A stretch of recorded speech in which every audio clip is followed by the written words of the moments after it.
kita. Hmm. Dia tak sama macam kita, so macam nanti orang kata dia boleh lah sebab dia malaikat semua tu. So orang akan macam pandang macam dia orang susah nak ikut lah. Betul satu. Lagi. Lepas tu bila dia ikut, bila Allah sampaikan melalui Nabi, sebab kan kita tahu Nabi pun manusia juga. So macam dia, bila orang tengok tu macam dia manusia, dia boleh buat, so maknanya aku pun boleh buat. So dia akan kelihatan macam doable kan, macam praktikal lah kan. Kalau seorang Nabi pun boleh buat, dan Nabi tu seorang manusia juga macam aku, so aku pun pasti boleh buat. Satu, dah dua dah awak bagi contoh itu. Ada satu lagi tau dari aspek psikologi. Awak tak cuba awak tengok manusia di sekeliling kita ni. Manusia suka apa? Ni siapa? Anis. Awak jual apa awak kata hari tu? Barang K-pop. Barang K-pop. Kenapa ada ramai pembeli? Kenapa ramai orang nak cari barang-barang K-pop ni? Sebab ramai orang minat K-pop. Dia minat, dan dia kadang K-pop ni diorang panggil apa? Orang yang mereka minat tu dia panggil apa? Maksud Miss? Dia panggil idol kan? Idola. Kerana apa je cerita dari sudut psikologi ni, saya lah berdasarkan pemerhatian saya, manusia ni kita suka mengidolakan manusia lain. Faham tak? Kita sebagai manusia, kita suka mengidolakan manusia. Dia tak, bukan salah tau. Dia macam, dia human nature. Kita sebagai satu manusia, kita suka melihat kepada satu figure lain, manusia lain yang kita boleh macam look up into it. Macam kita boleh macam, macam I adore lah dia, aku admire sangat lah dia. Faham tak? Perasaan tu, faham tak? Dia rasa macam, aku nak jadi macam dia lah. Dia bukan sekadar, aku boleh ikut lah, dia boleh buat, aku boleh buat juga. Tak, dia akan mengidolakan. Dia rasa macam admire, dia rasa macam, itulah ayatnya, dia melihat tinggi sikit orang tu. Itu human nature tau. Manusia, dia sentiasa akan melihat kepada manusia lain yang mungkin dia rasa lebih hebat daripada dia ke, ataupun ada achievement yang tinggi ke, yang dia boleh look up into. Dia boleh pandang tinggi lah. Sama ada mak dia, ayah dia, boleh jadi kaum keluarga dia, ataupun macam tokoh-tokoh lain kan. So dalam dunia sekarang ni ramai orang melihat tinggi kepada Blackpink. Aku nak jadi macam Alisa lah. Nampak gelak? Aku nak jadi macam Alisa lah weh kan. Dia daripada Thailand, tapi dengan usaha keras dia kan, dia boleh menjadi salah seorang member ahli Blackpink kan. So kita akan rasa admire dia punya kerja keras tu for whatever reason lah. Tapi itu human nature tau. Itu human nature, psikologinya. Sebab tu lah ada orang pandang tinggi orang ni lah, ahli sukan lah, ahli politik lah. Aku nak jadi macam Lee Zijia dulu aku nak jadi macam Lee Chong Wei dulu aku nak jadi macam siapa pun tak tahu kan. Maksudnya tapi dia dengan Lindan gaduh kan. Tak kisahlah, tapi maksudnya itu manusia tau. Dalam bidang kita ke, kamu pun mungkin ada. Siapa? Awak punya idola? Bagi jawapan yang selamat lah, nanti kan kena kecam dengan netizen. Jawapan paling selamat, mak saya, ayah saya kan. Aku nak cakap Blackpink, aku kena kecam kan. Contoh, tapi masih nak cakap, tapi awak cakaplah siapa je, manusia kita boleh terima tau kalau orang lain dia mengidolakan orang lain. Itu normal. Cumanya kita akan nasihat, carilah idola yang betul. Carilah idola yang betul. Kadang-kadang idola tu bukan apa pun. Dia macam, tak adalah sampai kita mengagungkan sangat orang tu, tapi dia jadi macam a point of reference tau. Aku sukalah dress macam dia. Macam cara dia pakai tudung lah kalau orang perempuan tu kan. Aku sukalah cara dia dia matchingkan baju. Itu aja kadang-kadang kan. Tak kisahlah. Tapi itu manusia. Ada awak dengar? Siapa idola saya? Idola saya singa. Singa dengan kekuatannya. Dia boleh buat ini kan. Jarang, mana ada. Idola saya tiger, elephant, zirafah tinggi. Tak ada. Kerana apa? Kerana kita tak boleh relate dengan dia tau. Sebab kita manusia, kita akan mengidolakan manusia yang lain. Kita akan lihat manusia yang lain. Sebab itulah Nabi-Nabi dan Rasul-Rasul diutus di kalangan manusia juga. Kerana Allah tahu psikologi manusia tau. Saya tak tahulah ni betul. Nanti saya cakap dengan husband saya. Tulis paper lah. Nanti orang cakap, saya cakap tak ada asas akademiknya kan. Tapi ini, saya boleh kata tak ada pernah siapa cakap ini saya. Berdasarkan pemerhatian saya. Tapi untuk jadikan dia akademik kan nanti kan nampak macam tak betul pula. Kita cuba cari reference lah. Nanti kita cuba tulis jurnal supaya tak ada orang kata Ustazah Aina merepek je kan. Tapi pendapat saya manusia begitu keadaannya berdasarkan pemerhatian saya. Sebab itulah Allah utuskan sekali lagi Rasul-Rasul, Nabi-Nabi tu di kalangan manusia. Sebab dia bukan saja jadi macam saya cakap tadi, tapi dia jadi macam manusia akan refer dia tahu. Sebab itu istilah yang digunakan dalam Quran, qudwah hasanah. So valid benda ni. Ada dalam Quran kan. Qudwah hasanah. Nabi itu menjadi qudwah hasanah tu kalau kita nak translate kepada istilah sekarang, idol lah. Idol. Itu antara sebabnya. Itu etik dalam Islam. Okay. So apa dia kita nak cerita sekarang? Apa dia kita nak cerita? Apa dia? Apa yang the do's and the don't tu? Okay, pertama sekali tauhid. Macam mana pula boleh datang tauhid? Tauhid tu apa? Datang daripada perkataan bahasa Arab wahid kan? Wahid tu maksudnya satu. Satu tu maksud apa kita nak cakap sekarang ni? Mengesakan Allah. Mengesakan Allah. Maksudnya nak kata bila kita buat business ethics, bila kita buat business, kan? Kita kena ada kesedaran yang nyata, jelas bahawa kita buat ini kerana Allah. Kita buat bisnes kerana Allah. Bagi orang Islam, dia kena sedar bahawa dia buat bisnes ini kerana Allah. Maksudnya ada kaitan dengan Islam lah. Tak boleh lah awak nak cakap macam ni. Biasa orang cakap apa? You jangan nak kait-kaitkan dengan agama. Agama lain. Bisnes I lain. No, there's no such thing. If you are a Muslim dan kamu kata kamu buat halal bisnes, nak tak nak, kita akan still nampak agama kamu. Dan agama akan berkait lah. Sebab itu dia jadi tak kena bila orang tu buat bisnes dan dia adalah orang Islam tapi dia buat bisnes yang haram. So macam kita akan cakap, kamu ni percaya tak dengan keesaan Allah? Percaya tak dengan Allah? Kalau kamu percaya dengan Allah, kamu tahu you shouldn't be doing this. Kan? You tak sepatutnya jual arak, you tak sepatutnya scam orang, you tak sepatutnya menipu. Kan? Atau orang cakap, jangan kaitkan dengan agama saya. Macam mana tak nak kait? Memang kena kait lah. Memang kena kait. There's no such thing. Itu pada saya itu kita tak nak debat lah. Pada saya itu alasan yang dah lama lah tu kan. Dah lama. So nak tak nak orang Islam kena sentiasa ingat dia tu orang Islam bila dia buat bisnes. Itu maksud tauhid. Kamu kena sentiasa ingat Allah. Bisnesnya kena halal, intinya kena halal, caranya kena halal, kena halal, semua benda lah kena halal. Kena sentiasa ingat Allah. Kalau ingat Allah, tak adalah buat bisnes-bisnes yang tak elok. Kan? Nak buat apa pun akan ingat Allah dulu. Betul tak? Ini Allah tak suka. Ini begini, begitu. Itulah dia maksudnya tauhid dalam buat bisnes. Nampak macam trivial tau. Tapi sebenarnya itulah yang paling utama. Betul tak? Sebab at the end orang akan kata, alah kalau dia ingat Allah, dia tak akan buat semua benda ni. Betul tak?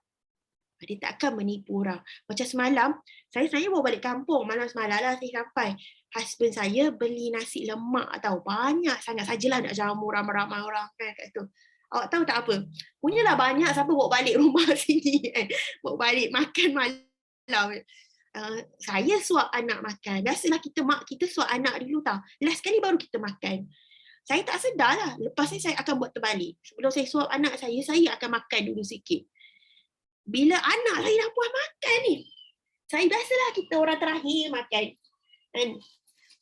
Baru saya sedar, ya Allah, nasi dia tak masak. Nasi dia tak masak sangat. Nasi lemak dia tak masak sangat. Makan tu macam, faham?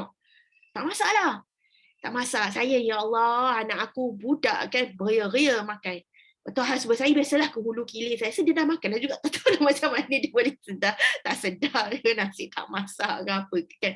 Mak mertua saya mungkin, saya rasa dia kata dia kurang selera. Dia kata sebab biasalah nasi lemak orang sekarang kan letak dalam polystyrene. Dia kata kalau letak dalam daun pisang tu elok jugalah. Mungkin dia berselera, tapi saya rasa ayah mertua saya makan aja. Tak adalah seorang pun komplain apa semua kan. So, tapi lepas tu kita orang keluar je, pergi beli baju sekolah anak, semua tu balik semula kan. Lepas tu masuk dalam kereta tu. Tapi waktu masuk dalam kereta tu pun saya dah cakap dah dengan semua saya, rasa nasi lemak tu macam, nasi tu macam tak masak sikit kan. Tapi tak ada orang lain pun komplain. Tapi saya rasa, saya kata boleh jadi nasi saya tu je lah yang tak masak kan. So kadang-kadang diorang ni kalau masak, biasakan layer atas tu kan, agak berisiko kan. Mungkin yang atas tu je lah kot saya kena kat saya, yang bawah-bawah tu semua masak kan. Okey lah, tak apalah. Husband saya pun senyap kan, sebab banyak sangat. Mertua saya beli banyak lah tu. Hayang tak beli banyak. Lepas tu nak jadi cerita, pak mertua saya beli tempat yang sama juga. Bagilah dekat adik yang rumah sebelah pun bagi. Kan, bawa balik lagi Sya'Alah. Malam tu tengok elok lagi kan. Husband saya pun ni kan, jomlah kita makan. Sekali lagi saya duduklah menyuap anak apa semua. Last kali pun saya makan kan. Pasal satu suap, tak masak lah. Tu husband saya, tak masak lah. Lepas tu saya kata, Tika sakit perut pula budak-budak ni. Saya cakap macam tu kan. Tu husband saya kata, okey dah, stop lah makan. Saya kata, stop lah. Umi masak Maggi. Masak Maggi pula kan. Tahu bayang tak? Lepas tu paginya husband saya cirit-birit. Lepas tu, bayang tak? Berapa ramai orang beli? Berapa ramai orang beli? Saya bukanlah nak kata orang ni tak ni, tapi maksudnya itulah dia, kadang-kadang kita kena test sikit. So, saya selalu cakap tau, kalau kamu meniaga makanan kan, make it a habit to test sikit. Rasa sikit. Sebab apa tahu, itulah amanah. Nanti kita akan masuk lagi. Sebab kita nak bagi rasa, terlebih masin ke, tawar hebeh ke kan. Ataupun cadar lelaki ni nasi tu rasa sikit. Itu tahu, kalau tak masak, terus stop. Jangan jual. Betul tak? So, berapa ramai tu kan yang kita nak ni. So, ini mungkin dia kata the trick sikit lah. Tapi nak cakapnya macam itulah kan. Kalau meniaga kena begitu. So husband saya kata, saya pun pelik lah, kata berapa ramai lah yang beli kan. Semuanya jadi macam tu kan. Husband saya kata nampak macam budak muda lah baru meniaga. Sebab tu macam nak tolong ke apa kan. Wallahualam. Sebab kalau orang dah biasa meniaga, by right they should know lah kan, quantity apa semua. Saya tak adalah anak ni sangat. Atau husband cakap saya sakit perut tak, saya cakap tak sebab saya stop makan. Kita macam mana? Saya bila dah makan satu suap kan, 2 suap tu saya rasa tak masak, saya stop lah makan. So malam-malam pun satu suap saya makan, saya stop lah, terus pergi masak Maggi pula kan. Tapi husband saya dia main makan je kan. Itulah nak cakapnya. Tapi saya bukanlah kata orang ni tak percaya kepada Allah, tapi nak cakapnya kadang-kadang dalam buat bisnes ni penting sangat benda-benda macam ni, sentiasa ingat Allah kan. Orang yang kita nak serve tu, kita ada tanggungjawab terhadap dia. Okay. Yang kedua, amanah. Amanah ni maksudnya apa? Jujur, trustworthy kan. Aman. Bahasa Arab kan aman. Bahasa Melayu pun aman. Apa maksudnya aman? Tenteram kan. Maksudnya apa tahu? Kita tenteram, kita aman, selamat daripada tipu daya orang tu. Apa benda-benda yang tak elok, kita selamat daripada orang tu. Sebab itulah orang yang boleh dipercayai, orang yang kita berasa aman daripada dia, daripada benda-benda yang tak elok, kita panggil dia apa? Al-Amin. Al-Amin tu maksudnya a trustworthy person. Al-Amin. Kerana apa? Kita aman daripada dia. Kalau Amin je pun maksudnya sama. Al-Amin tu dia lah kan. The trustworthy. Itulah gelaran yang diberi kepada Nabi Muhammad SAW. Seorang yang boleh dipercayai. Kalau perempuan, Aminah. Aminah. Bagus nama Aminah ni kan. Ataupun, apa yang nak cakap? Kalau bahasa Arab pun, bendahari. Kita panggil apa? Amin. Aminah kan. Sebab dia boleh dipercayai kan. Kita percaya dia untuk jaga duit, simpan duit. Untuk tidak songlam duit. Kita aman daripada dia scam duit kita. Itu maksudnya. Bila Nabi dapat gelaran Al-Amin ni? Bila Nabi dapat ni? Sebelum Nabi officially was appointed as the prophet kan, Nabi telah diberi gelaran Al-Amin ini. Bukan Nabi self-brand diri dia. Sekarang kan self-brand, self-claim kan. Follow saya, Dr. Aina self-claim kan. Doktor. Dapat mana tu? Baru kelang kabut nak tunjuk dapat doktor daripada mana kan. Sekarang banyak self-claim apa semua. Tapi zaman Nabi bukan Nabi yang letak nama Al-Amin tu. Diberi oleh bukan kaum keluarga pun, diberi oleh orang Mekah, penduduk Mekah waktu zaman tu, sebelum Nabi dilantik sebagai Nabi pun. Waktu in particular kan, saya cuba cari dalam kitab hari tu, in particular, you know, the word Al-Amin was first mentioned during the event yang lepas banjir besar tu kan, they wanted to put back Hajarul Aswad to where it belong kan. So there was some, you know, gaduh-gaduh sikit lah kan. Bukanlah gaduh, perselisihan faham lah. Who should be the person who puts the Hajarul Aswad back to its place kan. So Nabi cakap apa?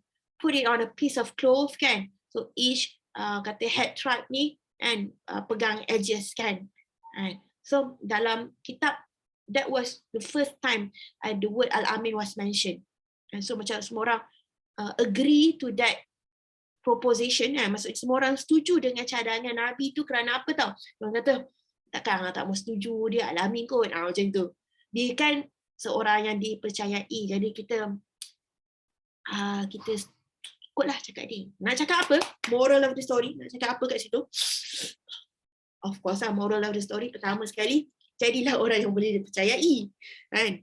Keduanya, reputation. Nak cakap itulah dia reputasi Nabi. Nabi telah ada satu reputasi yang baik yang dipersetujui oleh semua orang. Kalau dalam istilah kita sekarang ni, kita akan cakap kawan dan lawan. Dipersetujui oleh kawan dan lawan sebelum Nabi jadi Nabi lagi.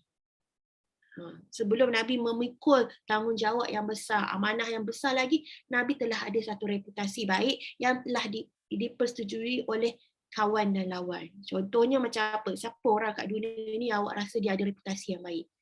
Bukan Nabi yang maksudnya yang contemporary zaman kita. Yang semua orang setuju. Itu memang bagus lah. Apa boleh bagi contoh? Someone influential ke in this world kan? Bukan apa. Boleh je bagi contoh orang lain, tapi bukan orang lain tu kita tak apa kenal. Kalau orang tu orang influential person kan, semua orang kenal kan. Siapa?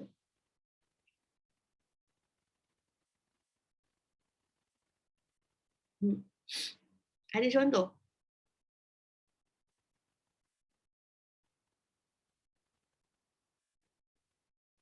Seseorang yang mempunyai reputasi yang baik. Haliza Helmi. Okey, cerita lebih lanjut.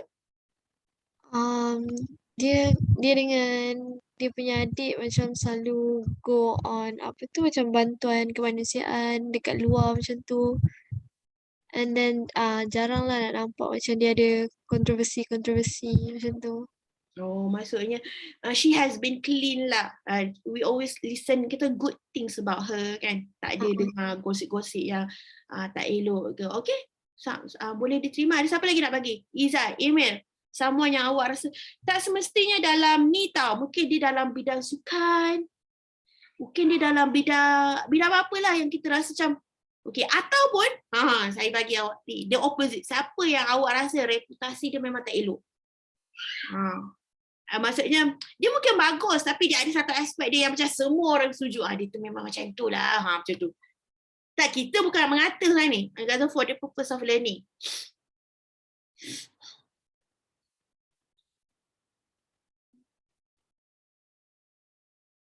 Jadi mengata lah pula kalau cerita yang buruk. Okeylah, tak kisahlah apa-apa contoh ke kamu ada. Miss, kalau yang baik tadi tu, kalau katakan Hanis Zalika. Hanis Zalika, cerita sikit. Saya tak kenal sangat kan. Dia sebab dia sekarang kan lepas dia kahwin kan, dia macam dia dah jarang sikit ada kontroversi pasal dia. Sebab lepas tu macam dekat social media dia tak selalu post macam dia post pasal anak dia semua tu, tapi macam kata tak kerap. So macam orang tak sakit hati ke tak menyampah, tapi macam orang lagi tunggu-tunggu. Okey. Siapa lagi Kalau kata internationally pula, ada ahli sukan ke yang awak rasa yang memang ada reputasi yang baik? Dia tak menang pun tapi dia menang dari sudut reputasi dia. Ada ke Emil, Izzat? Tengah fikir. Like someone with good reputation and all that. Mhm.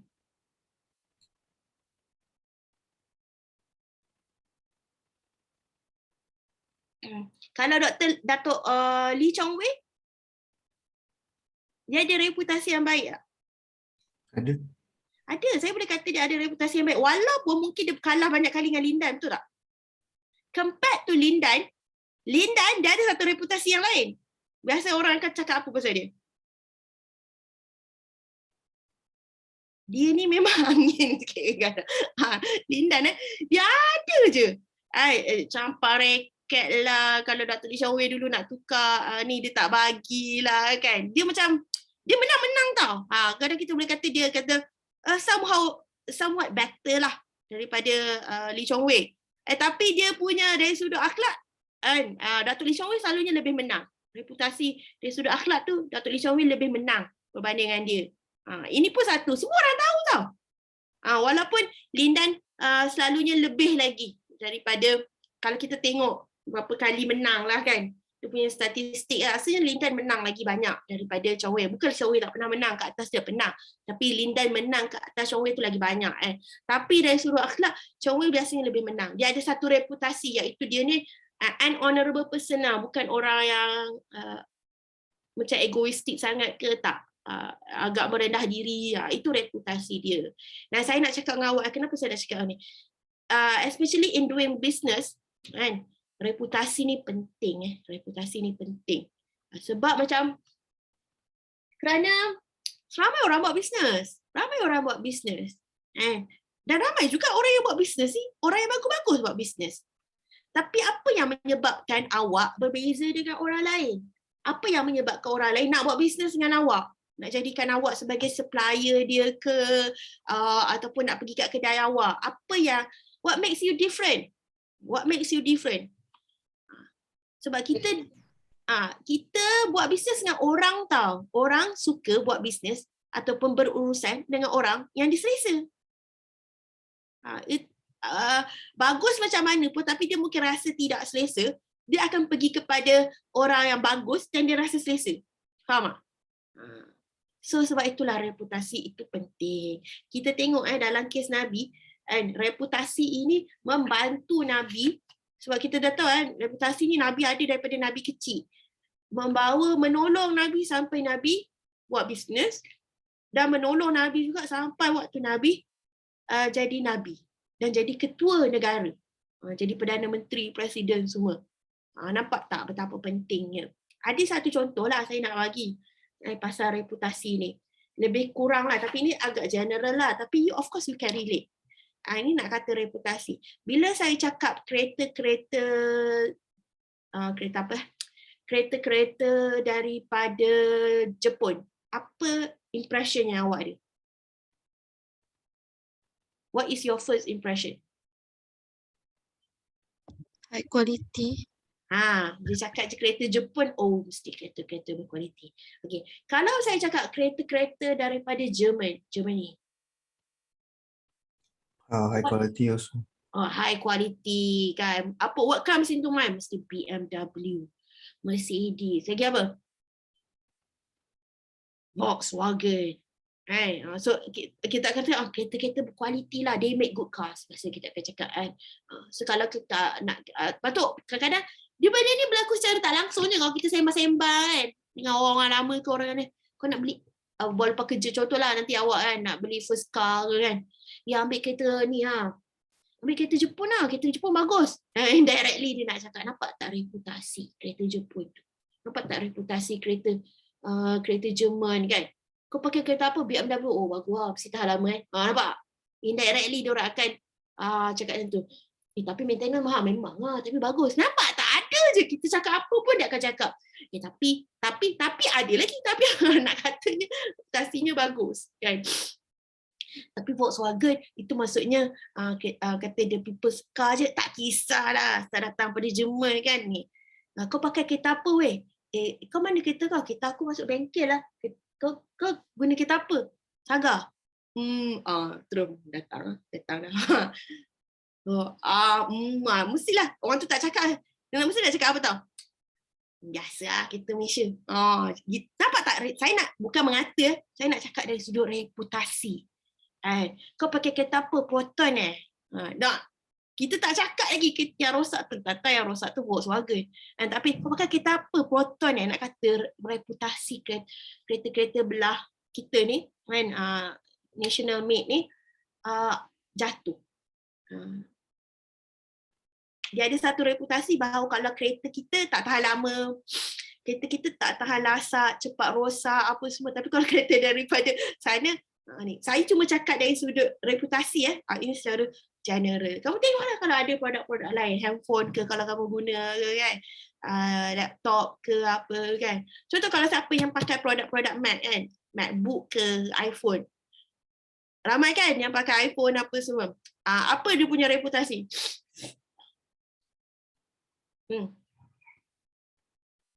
Maksudnya macam mana, Miss? Apa dia? Maksudnya macam mana? Apa biasanya orang cakap pasal produk-produk Apple ni? Tahan lama, tak hang, tak cepat rosak. Lagi? Betul-betul. Kamera. Kualiti kamera dia. Oh, ya ke? Lagi?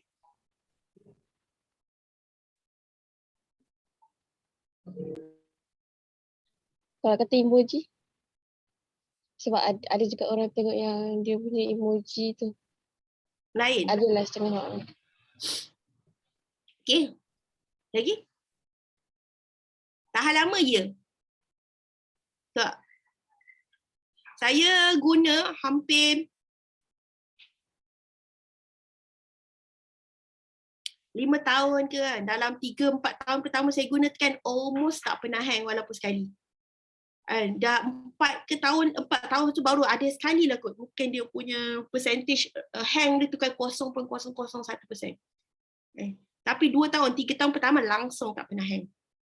Itu je saya guna MacBook. Tapi dia ada juga satu lagi reputasi dia. Produk-produk Apple ni kan, kalau mengada dia eksklusif sikit kan. Dia tak boleh share sangat kan. Dia saja je tak buat, tak ada USB lah, kena beli adapter dia sendirilah kan. Nampak tak? Kan dia dah ada dia punya ni. Kau tak boleh lah, aku tak ada ni, dia tak boleh cocok. Nampak aku pakai Mac, kau pakai Mac dia memang ada sikit kan. Saya dapat satu reputasi. Apple suka buat produk yang eksklusif dia punya. Tapi itu bisnes jugalah kan. Dia nak suruh kita beli adapter mahal pula tu. Betul tak? Lepas tu sampai sudah saya tak beli lagi adapter HDMI, nak kabur. Tapi nak kata itu dia punya reputasi. Reputasi ni jangan buat main-main. Kadang-kadang boleh jadi betul, boleh jadi juga tak betul. Macam saya cakap tadi tu kan, bukanlah semua kereta Proton tak betul, tapi kadang-kadang reputasi ni it can bring you further jugalah, boleh bawa kamu jauh juga. Okay? Tapi janganlah bergantung kepada reputasi semata-mata. Kenalah ada proven result jugalah. Contoh macam tadi tu kereta Honda, Toyota, kalau dia nak bergantung kepada reputasi je yang dah berpuluh tahun tu, dia pun tak menunjukkan kualiti yang sekarang ni, orang takkan beli juga, betul tak? Kerana dia menunjukkan kualiti, dia ada proven result dia juga. So reputasi dia tu membantu dan juga proven result dia tu pun boost juga dia punya sale. Okay, itu pasal amanah. Itulah Nabi. Saya tak kisah kita lah Nabi punya amanah. Macam saya cakap macam mana Nabi boleh buat bisnes. Kan? Kerana apa? Sebab tu kenapa orang fikir, kenapa mudah Nabi buat bisnes? So, saya kata reputasi dia. Dan bukan diberi oleh kawan, diberi oleh lawan-lawan juga. And even pakcik-pakcik Nabi, Nabi kan ada ramai pakcik. Kan? Bukan semua masuk Islam. Pakcik Nabi yang tak masuk Islam pun cakap, dia tak masuk Islam tu bukan kerana ajaran Nabi tu tak betul. Kita aku tahu Nabi Muhammad tu betul. Sebab dia kata, macam mana kau tahu dia betul? Sebab aku tahulah mustahil lah dia nak menipu. Kan? Mustahil lah dia nak menipu sebab dia memang bukan penipu lah. Sebab dia memang jujur. So, kesimpulannya apa yang Nabi ceramah tu, Nabi dakwah tu betul. Tapi kalau kau tahu betul, kenapa kau tak ikut? Itulah dia. Dia tak ikut bukan kerana dia tak percaya apa Nabi cakap. Kerana apa? Bukan kehendak dia atau bukan kemauannya. Itulah dia. Itu kita panggil kerana ego. Kerana apa lagi? Apa yang ayat yang lebih sesuai? Degil. Macam anak kita lah. Kalau kamu ada anak lagi geram saya kan. Dia tahu tak apa dia buat tu salah. Tapi dia tak nak buat juga. Kerana kadang-kadang saja dia nak menyakitkan hati kita. Dia lagi-lagi bercakap, lagi buat kan. So dia macam malas kan. Kan ada kan. Aku malas lah nak tukar lifestyle aku kan. Nak semayang apa semua kan. Dan aku dah suka macam ni. Tapi aku tahu apa aku buat ni salah. Faham tak? Lagi dahsyat tu. Aku tahu kan. Tapi egonya tu lagi besar daripada itu. Sebab itulah kadang-kadang macam Firaun kan. Kerana ego lah. Dia tahu dia bukan Tuhan. Kenapa? Kerana dia sendiri manusia, dia pun tahu dia bukan Tuhan. Tapi ana rabbuka dalam Quran, ana rabbukumul a'la, dia mengaku diri dia Tuhan. Dia buat tu kerana dia ego saja. Sebab tu at the end of the day, before dia nak wafat tu kan, nak mati tu kan, waktu tu tiba-tiba dia nak mengaku Tuhan sebagai Tuhan pula. Tahu pula takut kan. Kenapa dia tak mengaku dari awal? Kerana ego. Kerana itulah dosanya lebih besar tau. Bukan kerana dia tak percaya ke apa, tapi kerana dia ego. Takabur. Sebab itulah kadang dosa boleh jadi lebih besar. So itulah pasal adilnya amanahnya Nabi. Sekarang kita nak cerita pasal itqan. Konsep kedua ataupun etika yang kedua. Mula tauhid, amanah. Ketiga itqan. Itqan ni bahasa Arab. Apa maksud itqan? Dulu ada student saya nama itqan. Itqan tu kalau bahasa Melayu kita panggil tekun. Apa maksud tekun? Tekun tu it comes from the Arabic word itqan lah. Tekun. Apa maksud tekun kalau dalam bahasa Melayu?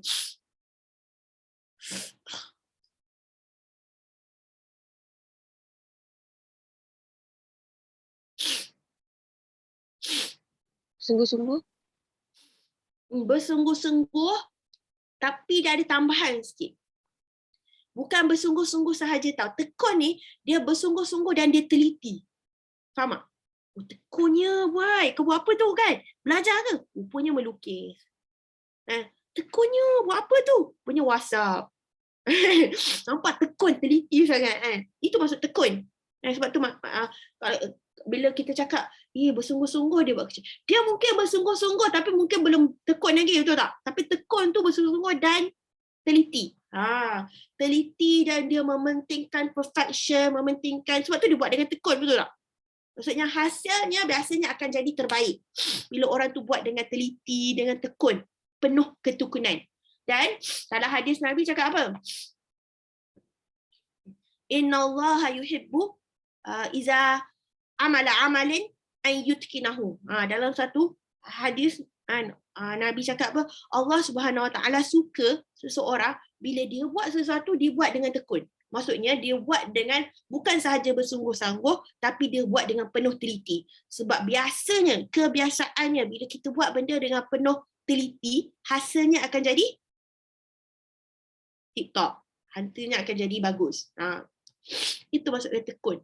Nabi juga adalah seorang yang tekun. Dalam Islam bila kita buat bisnes, kita disuruh buat kerja, buat bisnes dengan tekun. Buat produk tu elok-elok. Macam tadi suruh cakap masak nasi elok-elok. Pastikan semuanya masak kan. Satu lagi elemen tekun, of course kita akan test sikit kan. Sebab tu kita kena ada test kan. Kena test rasa elok ke apa ke, ada kerosakan ke tidak. Sebab kita tekun. Kita buat kerja dengan tekun. Kita nak bagi kita masak sambal kan. Kadang-kadang sebab kita manusia kan, boleh jadi kita kadang terlupa letak garam, terlupa letak gula kan. Jadi kalau orang yang tekun, businessman yang tekun, dia akan test juga. And test control. Supaya nak pastikan semuanya ni. So last kali, lupa tak gula lah. Letak gula. Lupa tak garam lah. Itu cara orang buat bisnes dan tekun. Dalam Islam, kita disuruh buat bisnes bukan sekadar buat je, tapi kena ada ketekunan. Sebab kita nak memastikan hasilnya bagus. Kalau orang buat kerja dengan tekun tu, saya kata takkan berlaku lah. Nasi tak masak, sambal tawar hebeh. Pernah tak awak beli nasi lemak sambal tawar hebeh? Pernah kan? Ibaratnya macam dia terlupa letak kot garam dengan gula. Kan? Tapi dia tak test, dia pun terlupa lah. Habislah macam tu lah kan. Habislah semua orang yang makan nasi lemak hari tu sihat lah. Belakang pedas saja, tak ada garam, tak ada gula. Ataupun the other way around. Pernah tak beli makanan tiba-tiba termasin sangat? Pernah juga kan. Jadi quality control dia tak ada kat situ. Tapi kalau kita buat kerja dengan Ethicon, kita tak akan benarkan benda-benda tu yang berlaku. Sebab itu kalau orang yang buat kerja, buat produk bisnes yang ada quality control, Ethicon yang betul-betul tekun, dia akan apa? Dia akan divide kan. Dia akan screen dia punya produk. Mana-mana yang tidak melepasi spek, tidak melepasi standard yang telah ditetapkan, dia akan ketepikan. Dia akan kata apa? Ini reject item. Ataupun ini yang benda-benda yang ada defect. Kan? So dia akan ketepikan yang ada defect, jangan jual. Ni tidak. Kan? Tak ada quality control, tak ada apa, jual semua. Kan? So yang ada defect, ada minor defect, yang reject item tu mungkin dia akan jual juga, tapi dia akan jual dengan dia bagi tahu, betul tak? Ini defect. So yang ini kami jual half price. Dan dia akan bagi tahu lah, defect dekat mana? Oh dekat sini, print dia ada rosak sikit. Dekat sini. Itu kerja orang yang ada itu kan. Lagi apa? Saya bagi contoh nak cepat saya bagi contoh. Lepas ni kalau awak bila saya cerita ni, kalau awak ada contoh company lain yang awak tahu, awak boleh cerita. Biasa tak awak dengar macam Toyota, Honda kan, dia tarik balik produk dia dari pasaran. Biasa dengar tak? Tak usah. Cuba pergi Google lepas ni kan. Kadang-kadang berlaku juga beberapa tahun yang lepas tak? Benda ni saya banyak kali berlaku. Toyota ataupun Honda lah yang masih kita dengar kan. Dia tarik balik kereta dia batch sekian-sekian. Dia adalah nombor kan. Kalau kita beli yang batch sekian-sekian, dia akan notify kita lah kan. Dia minta kita hantar balik kita punya kereta tu ke pusat ni untuk dia buat sedikit dia baiki sikit lah. Dia kata ada a certain part sikit kan yang ada rosak sikit untuk dia baiki. Sebab apa? Sebab dia punya tu, itu rasa Ethicon dia buat kerja bersungguh-sungguh. Dan juga ini nak relate juga dengan satu konsep lain lah, iaitu rasa bertanggungjawab. Dia boleh je tahu lepas tangan, betul tak? Dia boleh je, orang tu dah beli lantak lah. Sebenarnya berlaku dekat Toyota punya ni, tak salah saya apa? Airbag. Airbag yang kalau kita brake mengejut tu, airbag akan keluar kan. Airbag tak kadar kot, ada defect sikit kan.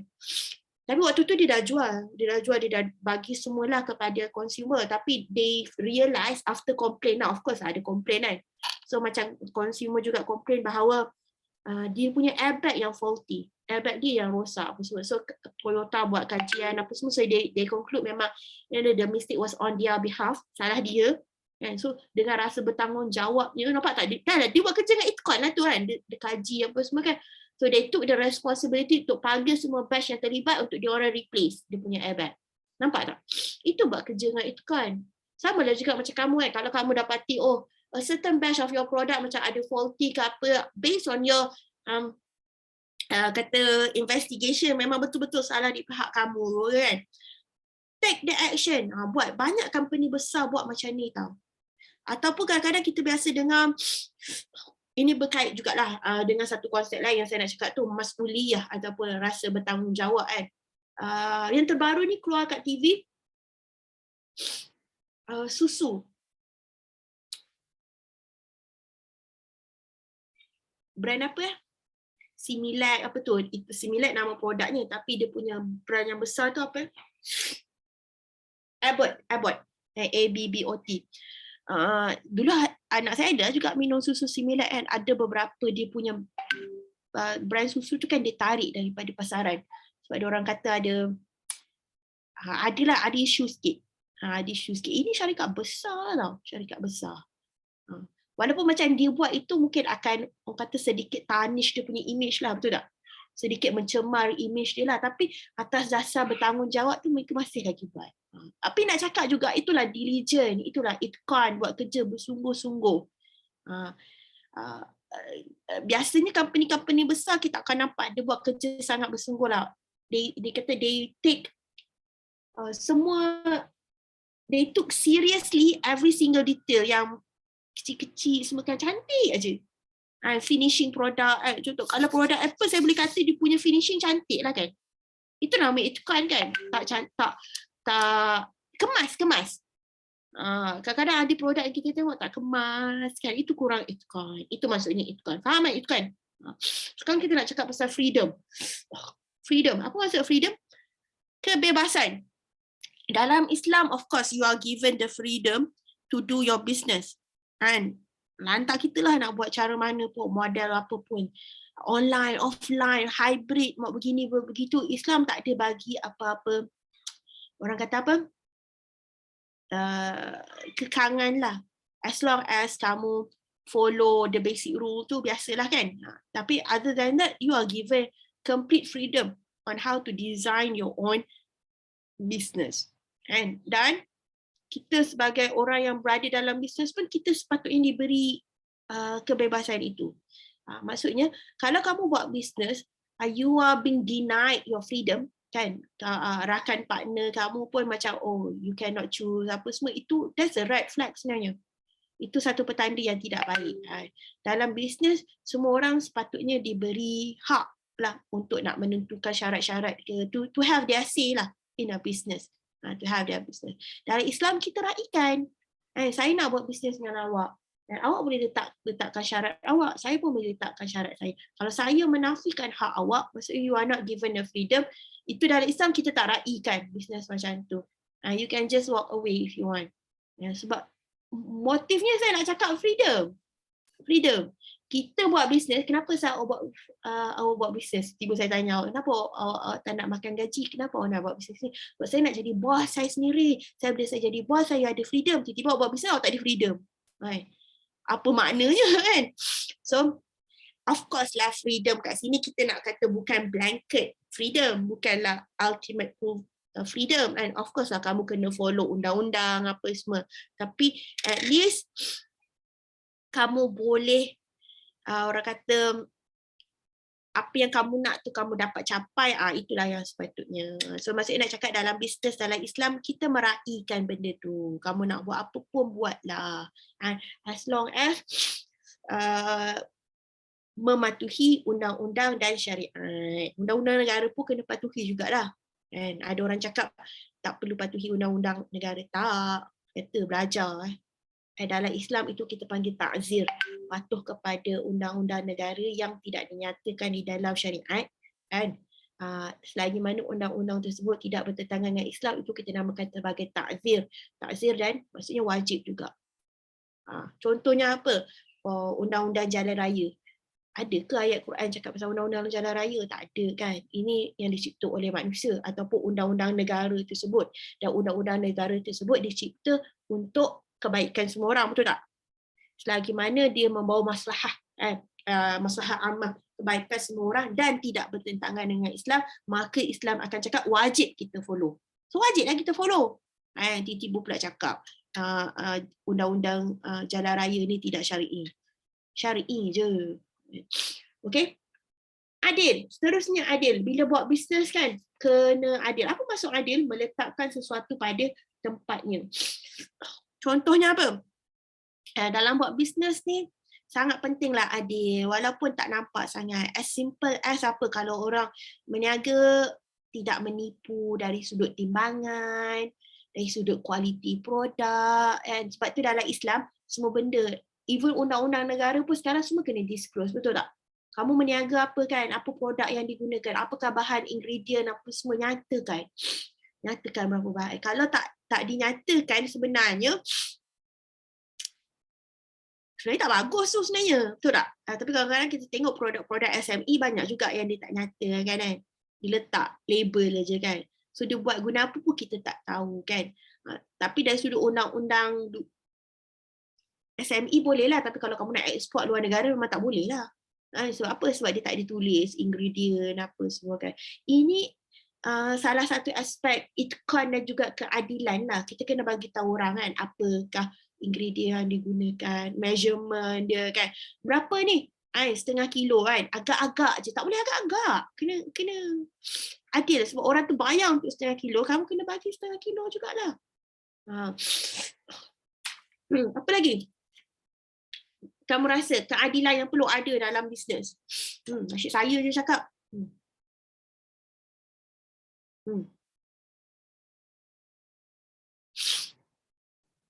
Cara bekerja.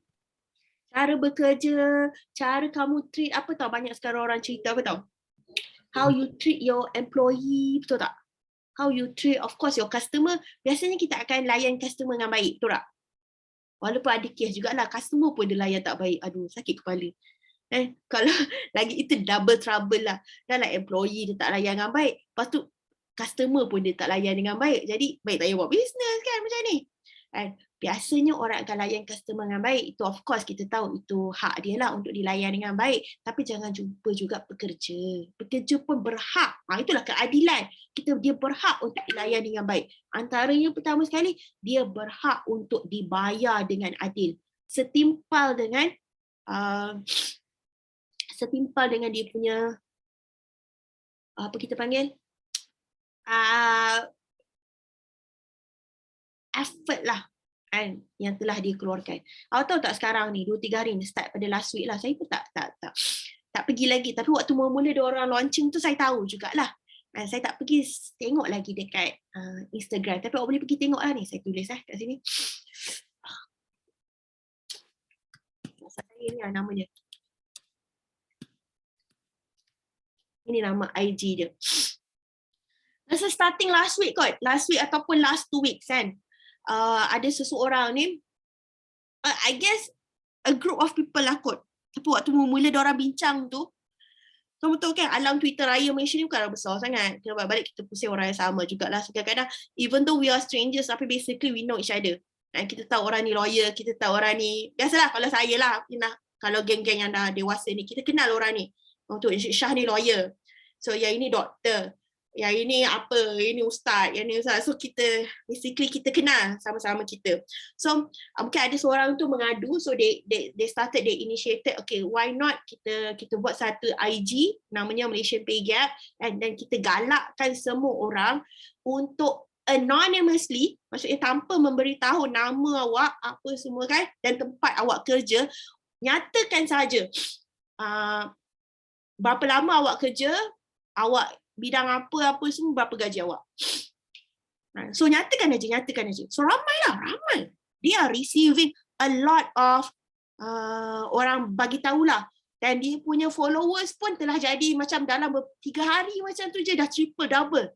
Sekarang dah berapa K followers pun saya tak tahu. Maksudnya it started from, tak tahu start mana, tapi diorang bincang kat Twitter, tapi akhirnya diorang bawa ke Instagram. So Malaysian Pay Gap, pergi tengok. Kat Malaysian Pay Gap ni banyak diorang cerita bagaimana ramai orang dibayar dengan tidak adil oleh employer mereka. Ada yang cakap jadi lawyer ni. Maksudnya lawyer is a professional field, betul tak? Lawyer is a professional field. 5 tahun masih lagi gaji 2,000 lebih. Lepas tu orang lain cerita macam ni pula, orang lain cerita macam ni pula, So the idea is supaya kita nak tengok gap gaji dekat Malaysia ni. Mungkin what we are saying is that probably there's ada salah laku di pihak majikan. Boleh jadi ada salah laku di pihak majikan yang sengaja membayar dia punya employee dengan bayaran yang gaji yang murah. So ini antara cara macam dia macam ini kalau dari sosiologi, dari aspek sosiologi kita panggil macam public pressure lah, social pressure. Kita macam nak pressure majikan dalam ramai-ramai yang cerita tu ada juga yang cerita gaji bagus tau. So kita boleh tahu diorang kata basically dalam bidang IT dia paid very good. Tapi dalam ada certain bidang macam dia not very, tiba-tiba saya rasa saya pun nak pergi letak saya punya gaji kat situ anonymously lah kan, jangan tahu pula siapa aku kan. Dia macam nak pressure majikan kat luar sana kan. Ada majikan yang ambil kesempatan kan, yang 5 tahun pekerja dia langsung tak bagi increment sedangkan dia untung besar. Faham tak? Ini tak adil lah, sebab kita cakap pasal keadilan sekarang kan. Ini belum cakap benefit lain. Awak nanti nak kerja ni, saya bagi tahu awak, gaji asas lain, benefit lain. Awak kena timbang tara benda betul. Ada certain tempat gaji dia tak berapa tinggi tau, tapi benefit dia besar. Contohnya macam medical benefit lah, biasanya kan semua ditanggung. Awak, spouse, anak-anak semua ditanggung. Tapi ada pula gaji besar, tapi medical benefit dia hanya tanggung awak je. Suami kena bayar sendiri, anak-anak kena bayar sendiri. Bersalin pun bayar sendiri. Ada tak macam tu? Biasanya swasta macam tu. Tapi Intake dia macam separa swasta kan. Bersalin masih lagi dia tanggung. Medical benefit Intake masih lagi bagus. Saya boleh kata lah, saya bersalin semua ditanggung. Pay and claim semua ditanggung oleh Intake. Tapi ada dia punya limit lah. Kalau kamu bersalin normal up to 3,000. Kalau kamu bersalin Caesar up to 5,000. Yang ini tak dapat tahu. Banyak syarikat company swasta tak ada dah benda ni. Dulu saya kerja Bank Islam kan. Bank Islam there's no such thing as that. Kamu nak bersalin, bayar sendiri. Bayar sendiri. Tapi dia benefit lain dia banyak pula. Gajinya okey lah. Dan dia punya bonus pun memang kau-kau lah. Nampak tak? Tapi dia adalah dia punya ni. Tapi maksudnya saya nak cakap keadilan terhadap kita punya employee. Lagi sakit hati macam-macam lah orang cerita kan. Bos bertukar kereta setiap tahun. Holiday luar negara. Tapi pekerja increment pun tak ada. 5 tahun gaji yang sama. Sakit hati tak? Sakit hati. Sebab itulah itu nak cakap sekarang kena ada. Sebab itu kena ada business ethics ni. Kena ada konsep keadilan. Walaupun awak nak cakap, mungkin employer dia boleh cakap, tak suka kerja dengan saya, pergilah cari kerja dengan orang lain. Memanglah dia boleh cakap macam tu, betul tak? Semua orang akan cakap macam tu. Tapi isunya sekarang tidak ada. We must put it a stop. Sekarang kita nak cakap what you are doing is wrong. And kamu kena layan kamu punya pekerja tu dengan adil. Kamu dapat untung tak salah. Tapi kamu kena bagi juga kepada kamu punya ni. Sebab tu kena bagi bonus, kena bagi increment, kena adalah dia punya plan. So kenapa mereka buat Malaysian pay gap ni macam a sort of pressure lah, social pressure kepada company-company yang ada luar negara. Bukan luar negara, dekat Malaysia sekarang. Walaupun orang kata, alah ini anonymous, how can it help? Salah seorang lawyer tu, so 2-3 hari ni banyak cerita pasal those people in the legal field lah, legal field. Maksud saya bidang undang-undang ni dia paid poorly kan, dibayar dengan sangat rendah lah. So salah seorang lawyer ni dia ambil inisiatif untuk nak buat desakan lah. Tapi dia cerita dekat Twitter lah, dia cerita kat Twitter. Saya pun tak adalah buka sepanjang masa kan. Kenapa bila buka tu nampak je lah lawyer Cina ni kan. Dia nak desak lah kan. Dia bagi kepada bar council apa semua supaya untuk desak kepada junior-junior legal practitioner ni dibayar dengan elok. Dihalang. Semalam dia cakap. So dia keluarkanlah satu tulisan, cadangan apa semua nak bagi kepada ni. Bar council tak bagi. Nampak tak? Tapi diorang, kita ni kan zaman-zaman sekarang jangan dipaksa. Lagi ni. So maksudnya ada usaha lah untuk nak pastikan lawyer-lawyer ini dibayar dengan baik. Sebab dia toiling day and night. Orang putih kata kan. Maksudnya bekerja susah payah pagi, petang, siang, malam. Yang dapat untung, bos-bos besar je. Tak boleh lah macam tu kan. Itulah maksudnya keadilan. Kalau kamu jadi businessman, Emir, Izzat, buka kafe ke, buka apa nanti kan awak ni jual barang-barang ni daripada Korea ke apa ke, berkongsilah dengan employee. Jangan kedekut. Awak ingat employee tak tahu awak tukar kereta? Saya bagi tahu anak-anak buah ni, maksudnya pekerja-pekerja ni kita ni kan, nampak je apa kita buat. Tukar handphone, tukar kereta, tukar bini lagi nampak. Orang bini kita tak dapat. Bini dia nampak dulu kan. Jadi saya boleh cakap layanlah pekerja kita dengan baik, dengan adil. Okey, keduanya seterusnya ikhlas. Apa maksud ikhlas? Ikhlas tu maksudnya buat sepenuh hati tau, tanpa meminta balasan. Kalau istilah kita lah sekarang kan, takkan cakap tanpa meminta balasan. Tapi macam mana pula buat bisnes tanpa meminta balasan? Kalau buat bisnes memanglah meminta balasan. Memanglah. Memang meminta balasan. Tapi maksud ikhlas dari sudut sini saya boleh kata buat seolah-olahnya kamu buat untuk diri kamu sendirilah. Memanglah kita meminta balasan. Saya meniaga nasi lemak. Saya tak adalah buat, saya bagi seikhlasnya tak. Saya suruh kamu bayar. Tapi saya buat nasi lemak itu dengan penuh ikhlas. Apa maksud penuh ikhlas? Macam saya sendiri nak makan. Macam sendiri nak makan. Macam sendiri nak bagi ke anak sendiri. Betul tak? Macam mana buat kalau nak bagi anak sendiri makan? Ataupun sendiri nak makan? Kita akan pastikan nasinya masak elok. bitter lagi kes nasi lemak semalam. Apa, nasinya masak elok, sambalnya cukup rasa, masam pedas masin, betul tak? Kalau kamu suka nasi sambal macam mana? Macam tu kan? Macam tu lah kamu buat. Itu maksudnya ikhlas berniaga. Kalau kamu buat tudung, menjahit baju ke, menjahit tudung ke kan, kena ikhlas. Buat seolah-olah itu untuk diri kamu sendiri. Kalau untuk diri kamu sendiri, ada rosak, kamu pakai tak? Tak pakai kan? Kamu put aside kan? Samalah juga. Itulah maksudnya ikhlas buat bisnes. Imagine you are doing it for your own self or your family. Kamu akan pastikan kualitinya tip-top kan? Itu maksudnya. Jangan sampai orang cakap bila kamu masak kan, dia ni masak tak ikhlas lah. Pernah tak dengar? Dia ni masak tak ikhlas. Maksudnya masak asal siap. Asal siap. Ini tak boleh ada. Kalau dari sudut etikanya dalam akhlak Islamnya, kita kena ikhlas. Jangan asal siap. Baju asal ada. Sambal asal ada. Ikan bilis asal ada. Semualah asal ada. Packing pun asal ada. Itu tidak ikhlas namanya. Faham eh? Next, silikon. Silikon ni sama macam amanah. Silikon ni benar. Benar maksudnya, of course ini lebih kepada kita nak cakap declaration kita, percakapan kita. Maksudnya tidak menipu lah. Ingredients kita tak menipu. Silikon kita benar. Dan apa bahan yang awak gunakan? Ini bahan yang saya gunakan. Daging ambil daripada mana? Bercakap jujur. Ini adalah daging import ke daging tempatan? Cakap ini daging import. Daging import tu brand apa? Datang pada mana? Kan? Kena jujur, kena nyatakan dengan betul-betul.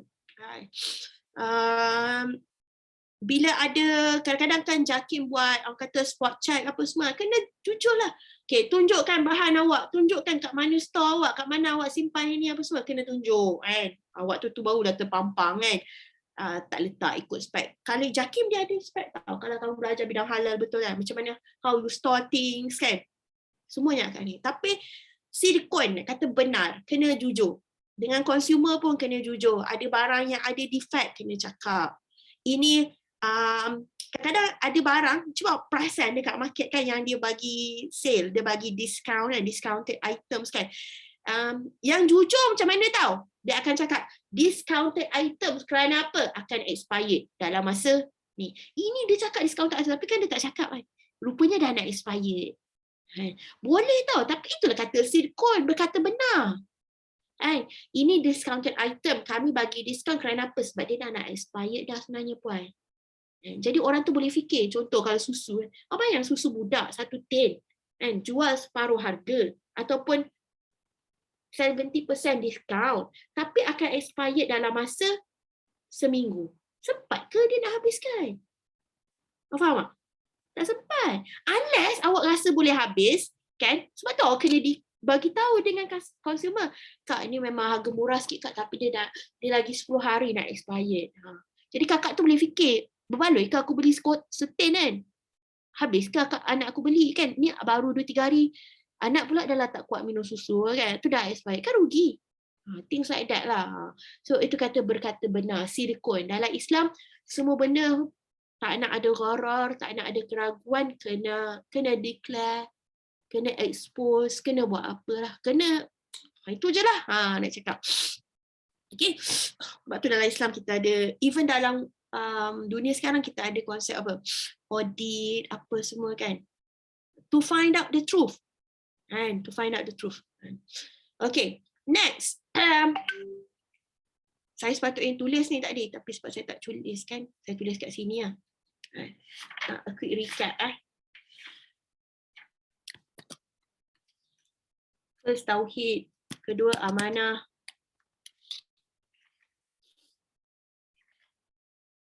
lepas tu itqan, freedom, justice ataupun adil. Dia macam sembang-sembang je hari ni tau, tapi awak kena ambil lah dia punya point. Sebab kamu satu masa nanti mungkin akan jadi bos, akan jadi pekerja. Ikhlas ada cakap tadi silikon ni saya cakap bercakap benar. Bos pun tak boleh menipu. Kadang-kadang bos menipu pekerja tahu. Kita tahun ni tak untung, sedangkan untung ke apa kan. Dia nak justify, tak boleh bagi increment apa semua. Tak boleh lah macam tu, tak baik. Tak berkat. Itu kalau orang Melayu kita panggil tak berkat kan. Kadang-kadang bos untung besar. Apa tu? Apa maksud berkat kan? Sedikit saya nak cakap. Berkat ni kan maksudnya dari sudut literally bahasa Arab maksudnya berganda-ganda tau. Kan? Untung tu berkat berganda-ganda. Nampak sikit tapi dia berganda-ganda. Dia membuahkan lebih banyak keuntungan, manfaat. Ada orang gaji besar tapi tak berkat. Contohnya gaji dia besar tapi keluar pun banyak. Faham tak? Kereta rosak, lepas tu rumah kena rompak, apa lagi, banjir, terbakar sana sini. Faham? Gaji dia besar tapi lepas tu dia keluar juga banyak. Jadi kadang-kadang bos yang mungkin gaji besar tapi dia tidak ada kepada employee lah contohnya lah kan. Mungkin tak berkat macam tu lah. Rumah tangga tak bahagia kan. Isteri lari asyiknya. Anak-anak tak menjadi, anak-anak melawan kan. Tak nak belajar elok. Faham tak? Itu maksudnya tak berkat. Jadi sebagai seorang employee ingat tu dalam otak. Kita bukan nak untung besar je tapi kita nak untung yang besar dan berkat. Okay, next. Ihsan. Apa maksud ihsan? Bahasa orang putihnya? Empathy. Bukan Empathy boleh, tapi empathy kenapa tak boleh? Empathy boleh juga empathy kan. Ihsan ni benevolent ataupun kalau orang Melayu akan panggil apa? Dia ni tak ada belas ihsan. Apa maksud belas ihsan? Yelah tak ada empathy, tak ada macam mana nak cakap? Belas kasihan lah. Rasa belas kasihan, rasa sayang, kesian dekat orang tu. Contoh kalau buat bisnes macam mana pula ada ihsan dalam buat bisnes? Ada empathy buat bisnes, contoh macam mana? Maksudnya, pertama sekali dia tidak profit oriented sangat lah. Dia tak hanya memikirkan untung. Of course kena fikir untung macam saya cakap. Kamu buat bisnes tak fikir untung, tak nak untung, itu namanya apa? Charity kan? Saya cakap, itu charity namanya. Tapi dalam masa yang sama kan, ihsan ni, kita ada rasa belas ihsan, kita empathy bila macam awak cakap tadi tu kan, bila orang tersebut ditimpa masalah. Contohnya, saya bagi contoh kan. Contoh ihsan yang banyak kita berlaku sekarang. So kita sekarang dah 2-3 tahun lah. 2 tahun dalam pandemik COVID kan. Banyak bisnes yang terjejas. Betul tak? Banyak bisnes yang terjejas. Banyak bisnes yang terjejas. Ramai juga yang tak boleh bayar balik hutang dia kepada bank. Betul tak? Betul tak? Bayar, itu hak bank kan untuk dapat balik duit dia. Betul tak? Tapi dalam suasana macam ni, awak rasa, boleh ke bank menunjukkan rasa ihsan dia? Untuk company-company yang terjejas dengan pandemik ni. Boleh tak bank menunjukkan rasa ihsan dia? Macam mana bank nak tunjukkan rasa ihsan dia? Dia bagi macam apa ni? Diskaun ke? Apa? Lagi-lagi. Ihsan betul tu bagi diskaun. Lagi-lagi. Kalau dia tahan extend, waktu. Dia bagi apa? extend waktu untuk bayar balik. Dia bagi extend waktu. Itu yang sekarang kita moratorium. Betul tak? Kan moratorium ni kita dah dengar daripada tahun 2020 lagi. Itu kan konsep itulah yang kita namakan sebagai ihsan. Saya sebenarnya nak cakap pasal moratorium, saya saja nak suruh kamu fikir. Itulah ihsan dalam buat bisnes. Kita ada rasa empathy, rasa belas kasihan. Memang hak kita. Memang dia sepatutnya bayar hutang kita, tapi kita tahu dia bukan sengaja tak nak berniaga, betul tak? Tapi sebab sekarang kita dalam pandemik, kita ada viral, bla bla bla, especially waktu tahun 2020 tu kan. Lagilah baru, benda tak ada apa, vaksin pun tak ada lagi waktu tu, apa semua kan. Jadi macam, dia pun terdesak, dia bukan tak nak bayar hutang kita, kan. Tapi cara kita menunjukkan belas ihsan adalah kita dengan kita bagi dia extend waktu. Kita bagi dia tempoh masa. Okey, tak apalah, 6 bulan pertama ni awak tak payah bayar lagi hutang. Itulah namanya moratorium. Itu konsep ihsan lah tu buat bisnes. Kalau orang buat bisnes tak ada ihsan ni, memang tak wajib bagi, betul tak?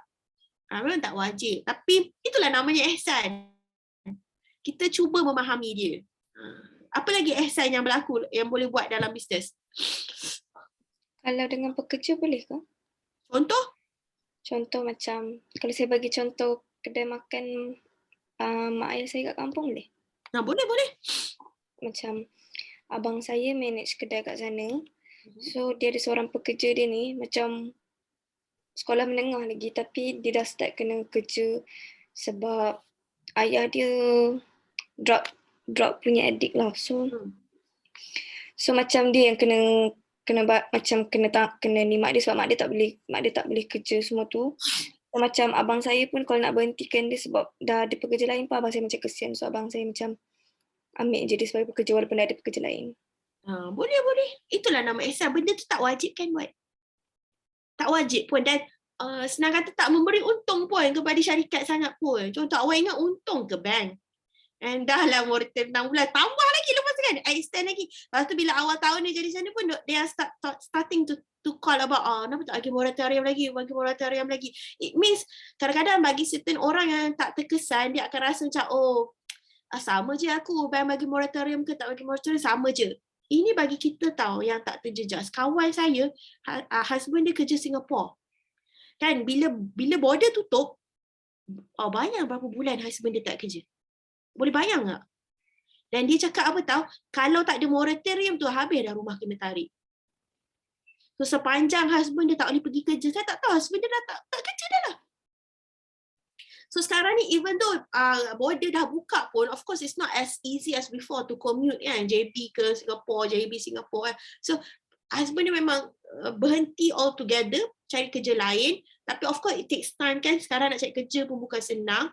Kalaulah tak ada tempoh masa yang diberi oleh bank tu, berapa bulan tak payah bayar duit rumah tu, dia kata habis dengan rumah-rumah kena tarik. So hanya bergantung kepada isteri je kerja. So it means a lot tau kepada setengah orang kat luar sana. Itulah namanya ihsan buat bisnes. Nanti mungkin akan ada banyaklah cara-cara kecil lain. Nanti bila kamu buat bisnes, kamu tengoklah. Kadang-kadang macam bagi diskaun, tak apalah. Kita berlebih kurang kan dengan employee kita. Dia pun telah kata berkorban macam-macam untuk kita kan. Ada waktu-waktu yang contoh kalau dia kena ambil leave sakit kan, 2 minggu kena kuarantin ke, 2 minggu tak boleh kerja. Itu memberi kata menjejaskan bisnes kan, betul tak? Kalau ikutkan kita boleh je kita nak cut dia punya potong gaji dia, betul tak? Tapi atas rasa belas ihsan, bukan dia minta untuk dapat penyakit ni apa semua kan. Kita pun tak apalah, dia tak datang kerja 2 minggu tak apalah, gaji still jalan. Nampak? Itulah belas ihsan. Okay? Yang seterusnya, yang ni saya dah sebut tadi. Mas'uliyah. Bahasa Inggerisnya kita panggil responsible. Ini saya dah cakap kes yang macam Toyota, Honda tadi tu kan. Be accountable. Barang itu dihasilkan alhamdulillah oleh company kamu, oleh syarikat kamu. Kamu kena ada rasa bertanggungjawab lah. Kalau ada mereka yang terjejas, IKEA pun banyak buat kan, kita tengok kan. IKEA tarik beberapa produk dia yang mungkin dia rasa boleh mengancam keselamatan pengguna. Dulu kata baby tau, ada satu kata baby tu kan, baby cot tu kan, yang IKEA keluarkan. Betul, after a certain time dia keluarkan notis kan, kami tarik balik penggunaan sebab they found out something lah, ada faulty lenses ke apa kan, yang akhirnya kalau macam baby masuk nanti baby boleh terjatuh ke apa kan, so dia tarik balik. Itu namanya accountable. Saya nak tengok syarikat-syarikat Melayu, syarikat-syarikat Islam besar-besar juga to take responsibility untuk produk mereka, especially kalau ada isu lah. Dulu kita pernah tengok dekat kat luar susu, ada satu susu daripada negara China pun Susu daripada negara China ada banyak isu jugalah sebelum ni. Banyak kali ditarik daripada pasaran. Kan? Contoh lagi kan, dulu macam kalau dekat negara Amerika sana kan, sayur-sayuran mereka kan, bila macam sayur-sayuran tersebut didapati dicemari oleh salmonella kan, E. coli apa semua kan diorang declare. Dia mengaku bahawa okey, jadi dia stop. Walaupun mungkin boleh je dia cakap, alah itu you all yang tak basuh bersih kan. Tapi kalau dia itu ni mungkin dia kata pencemaran itu, contamination itu berlaku at their part kan, dekat pihak mereka. Itu maksudnya mas'uliyah. Sebab dalam Islam you be asked tau, di dunia dan di akhirat kamu akan ditanya. Kalau memang betul sebab kamu kat dunia kamu lepas, kat akhirat belum tentu juga kan kamu akan ditanya. Pernah dengar kisah ni, betul tau, bukan kisah rekaan, a few years back lah, dekat Terengganu tak silap saya, Terengganu ke Kelantan macam tu, yang beberapa orang dalam keluarga tu meninggal dunia lepas mereka makan apa ni? Apung kot. Apung tu apa? Apung tak sure, tapi my father yang work on that case. I tak ingat something related to telur. Ya. Apung tu apa benda sebenarnya? Apung tu. Apung itself apa benda? Macam mana explain? Makanan lah. Makanan. Macam cake, something cakey macam tu lah. Rasanya I tak ingat, tapi macam more to dessert macam tu. Dia guna telur yang macam dah rosak something. And then tak ingat, tapi macam poisoning macam tu. And then ada virus. It's not macam selalu kita macam mention salmonella semua tu kan. Tu more tu macam bakteria macam tu tau. Tapi this one dia more tu macam virus. Saya tak ingat. Macam tapi memang kes besar jugalah for my father at that time macam tu. Ayah kerja apa? Ayah saya memang kerja bahagian tu, bahagian keselamatan dan kualiti makanan. Bagus. Pergi interview ayah dia. Berapa orang yang meninggal? Tak salah saya? I tak sure, dalam 3 to 4. Tak ingat, 3 to 4 tak ingat. So orang tu, peniaga tu, apa tindakan yang dikenakan terhadap dia? I'm not quite sure, macam dah lama dah, tapi I rasa macam paling tinggi pun dia orang boleh ni penjara dalam 3-4 tahun macam tu je rasanya. Nanti tanya balik ayah awak Tanya balik. Alright, boleh. Tapi nak cakapnya itulah kisahnya. Itulah kisahnya kan. Maksudnya memang berlaku tau. Maksudnya contamination ni kita ingat ala small matter je, cerik-berik sikit perut muntah-muntah je. Kan? Paling tinggi pun kena macam tu kan. Tapi in this case, it leads to it was fatal. Maksudnya meninggal dunia. Bukan seorang tau, 3-4 orang. Kalau kena kat keluarga awak macam mana? Kan? Hanya asbabnya kuih itu dibuat oleh terbukti kuih tersebut dibuat daripada telur yang telah expired. Kan kadang-kadang kita kan, sebab lepas daripada kes inilah yang ramai sekarang ada orang cakap alah telur tak ada expiry date. There's no such thing as that. Telur pun ada expiry date. Sebab itu syarikat disuruh letak atas-atas tu kan. Tengok dia punya expiry date. Lepas tu kita dinasihatkan letak telur kat dalam mana? Peti ais. Letak telur dalam peti ais. Sebab kes ni. Jangan main-main. Jangan main-main. Itu nak cakap. Tapi kena ada rasa tanggungjawab lah. Saya tak tahu lah apa yang dikenakan oleh ni. So dalam kes ini saya rasa tanggungjawab bukan saja di pihak peniaga, orang yang buat tu, tapi juga unit ataupun badan berkuasa lah. Badan berkuasa. Contohnya pejabat kesihatan, diorang pun kena memainkan peranan sebab diorang yang ada kuasa kan untuk kenakan tindakan dan sebagainya.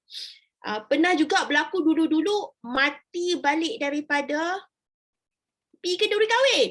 Tak tahu ingat, mungkin kecil lagi kot waktu tu. Ingat tak yang dulu tu ayam tu? Ayam tu, balik tu ramai tau. Yang balik tu cerik-berik, muntah-muntah. Tapi yang sampai teruk sangat, dehydrated teruk sangat sampai membawa kepada kematian. Balik daripada kenduri kahwin tu memang Saya rasa semua orang tak nak lah benda ni. Bayangkan kenduri kahwin awak, orang balik sampai meninggal. Sampai anak cucu kita teringat. Tak seronok lah kan. Tapi masuk berita. Kisahnya bila mereka kaji, salah satu lauk ayam masak merah lah kot rasanya kan. Kan jenis orang Melayu kampung-kampung dulu kan, orang beli ayam banyak-banyak kan. Dia mungkin faham tak?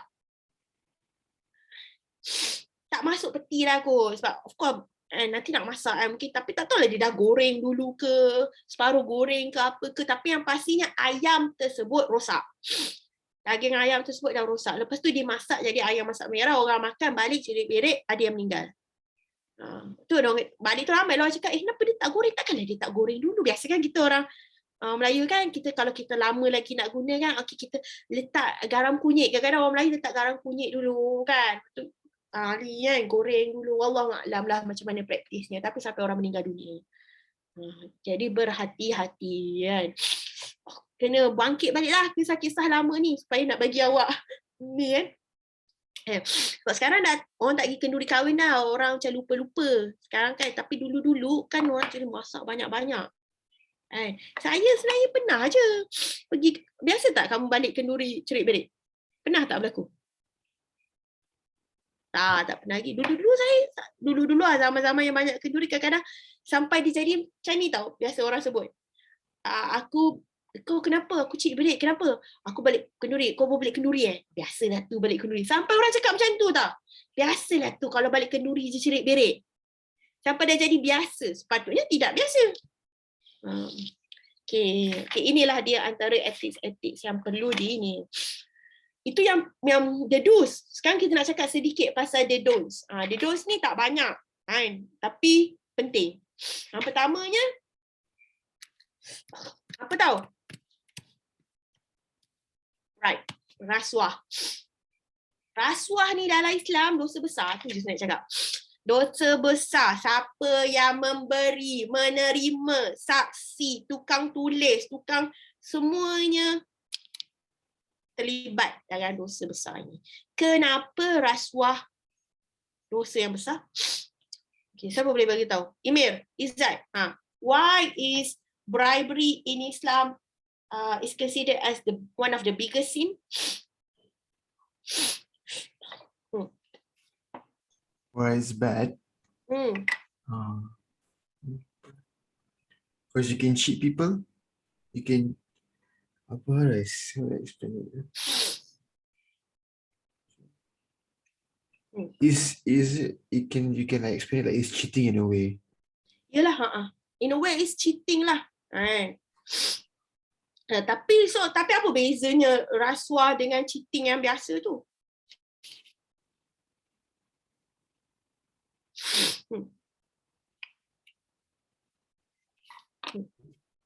Kalau rasuah tu kan orang cakap, biasanya kalau kita tengok orang bagi barang ke atau duit kan, orang kata bagi rasuah tu. So dia macam ada lain sikit daripada yang tipu biasa. Macam tipu biasa kan biasa orang just mulut je, tapi yang ni macam mulut sekali dengan barang atau duit. Dia ada benefit lah di sebaliknya. So macam bukan tipu sahaja. Maksudnya sebab kata dia punya the level of the seriousness is more because there's money involved, ataupun there's ada consideration lah, ada benefit lain yang terlibat.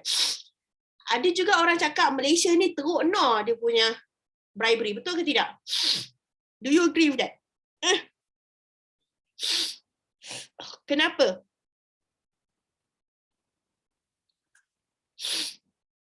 Pertama, kan diorang ada yang senarai tu kan, index bribery perception kan, perception rakyat terhadap rasuah di negara Malaysia. Ini perspektif orang. So dia punya ranking tu adalah berdasarkan perception tau, bukan betul lagi, baru perception. Tapi Malaysia makin jatuh lah. Maksudnya rakyat secara generalnya menganggap Malaysia ni memang teruk dari sudut rasuahnya. And they are not wrong juga. There's a reason lah kenapa orang percaya begitu. Betul tak? Of course, there's always a reason why people believe it's that way. Either they have been involved, either they have personal experience, ataupun dia tengok sendiri kan. So of course there's a valid reason lah why people believe it's to be that way kan. Tapi maksudnya kita memang tengah jatuh lah sekarang dari sudut indeks perception rasuah kita. Rasuah ni macam mana? Rasuah ni macam mana? Macam kawan cakap tadi, dia lagi teruk daripada mencuri ataupun menipu. Dia semua benda. Dia menipu, dia juga mencuri, dia juga menganiaya. Semuanya ada dekat dia. Rasuah banyak berlaku dekat mana? Antara yang paling banyak berlaku of course dalam bisnes. Sebab apa? Sebab it involves duit. Kadang-kadang dalam bisnes banyak berlaku macam mana? Orang nak projek, betul tak? Nak projek. Kan? So apa salahnya saya nak projek? Tak salah nak projek.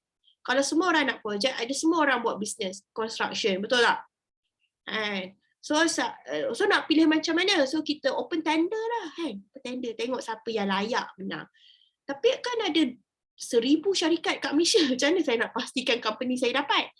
Dia kata, kita akan pilih yang terbaik. Tapi ada 1,000 possibility saya nak dapat tu sangat sukar lah.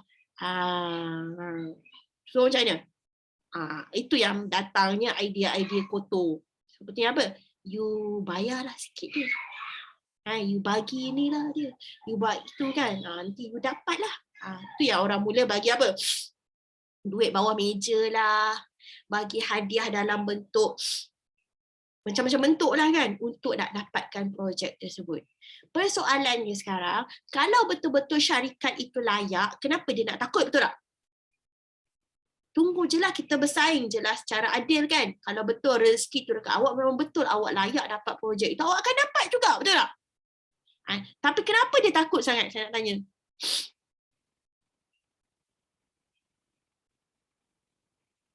Boleh jadi jawapan yang paling logik adalah kerana dia tak layak, betul tak? Sebab tu dia takut sangat, dia tak dapat. Takut tak dapat kan? Bolehlah dia kata, tapi ada banyak syarikat. Iyalah ada banyak syarikat, projek pun ada banyak. You tak dapat projek ni, you boleh dapat projek lain kan. You cuba je lah. Tapi kenapa yang dia takut sangat? Boleh jadi besar kemungkinan kebiasaannya adalah kerana dia tidak layak. Syarikat itu tidak layak untuk buat projek itu. Tak layak dari sudut apa? Mungkin dia tak ada kepakaran, mungkin dia tak ada pengalaman, mungkin dia tak ada resources. Dia tak layak lah, senang kata. Dia tak layak. What happens bila orang yang tidak layak buat projek?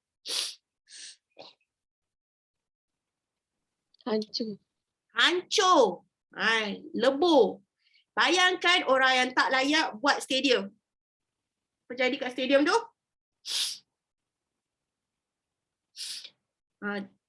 Stadium negeri mana-mana janganlah terasa hati kan.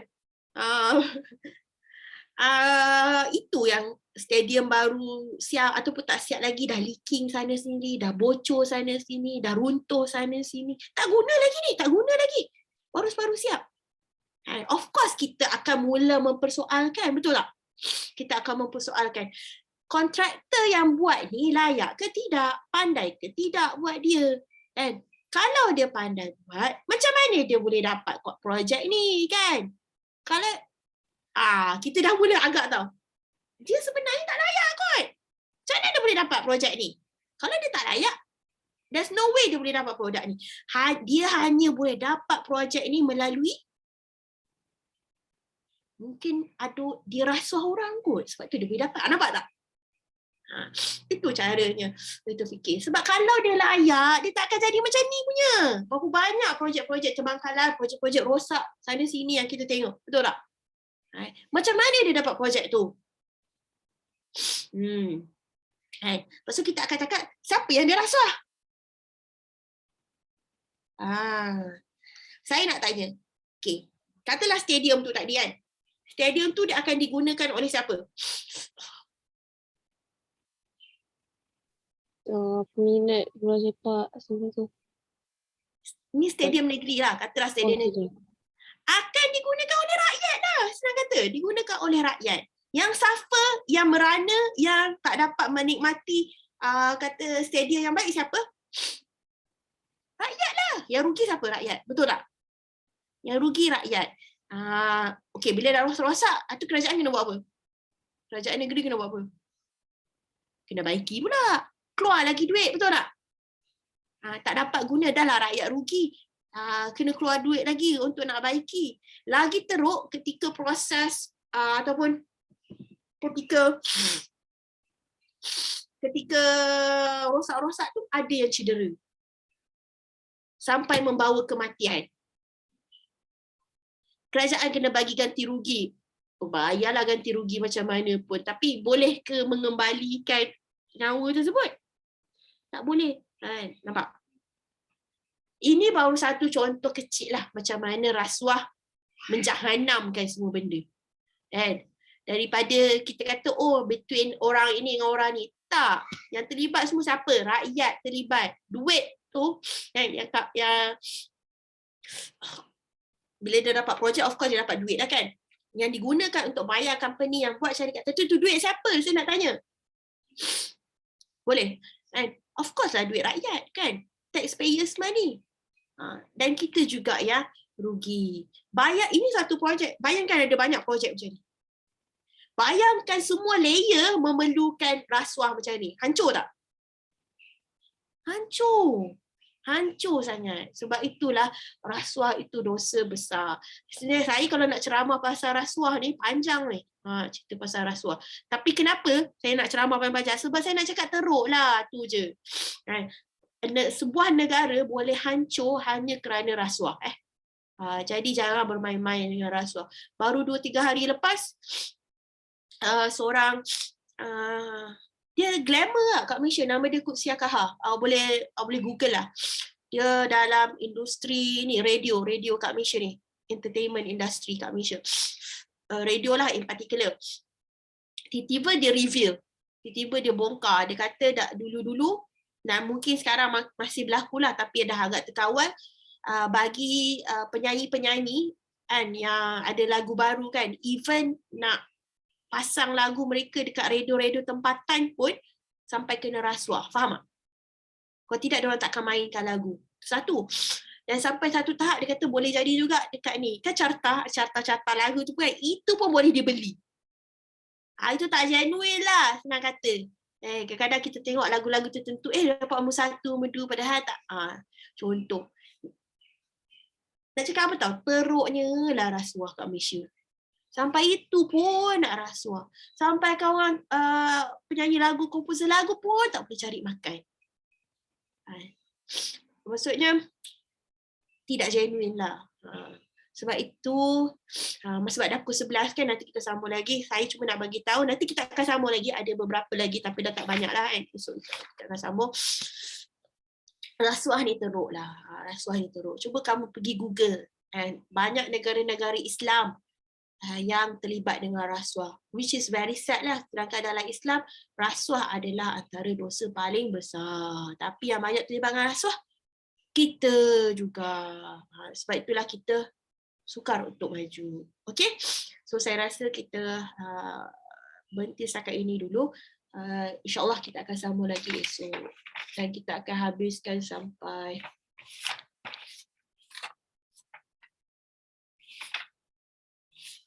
sekejap. Saya tertinggal sebenarnya. Lepas kita patah balik. Ada rasa macam mana cerita pasal Nabi. Tak cerita pasal Nabi. Kita ke belakang sikit. Tak apa. Cerita sikit tadi pasal Nabi. So esok kita akan sambung sikit. Lepas tu kita akan cerita pasal kisah Nabi. Dan lepas tu kira habis 2 bab lah. Habis lagi 2 bab. Lepas tu nanti seterusnya baru kita masuk topik 7. Okay, ada soalan? Tak ada. Ada progress tak kamu punya ni projek? Ada progress? So far korang baru habis bukan baru lah, kira kita dah siap interview. Alhamdulillah. Okay, kalau ada apa-apa nanti boleh cakap. Okay, terima kasih semua. Okay, terima kasih. Assalamualaikum. Miss. Yes.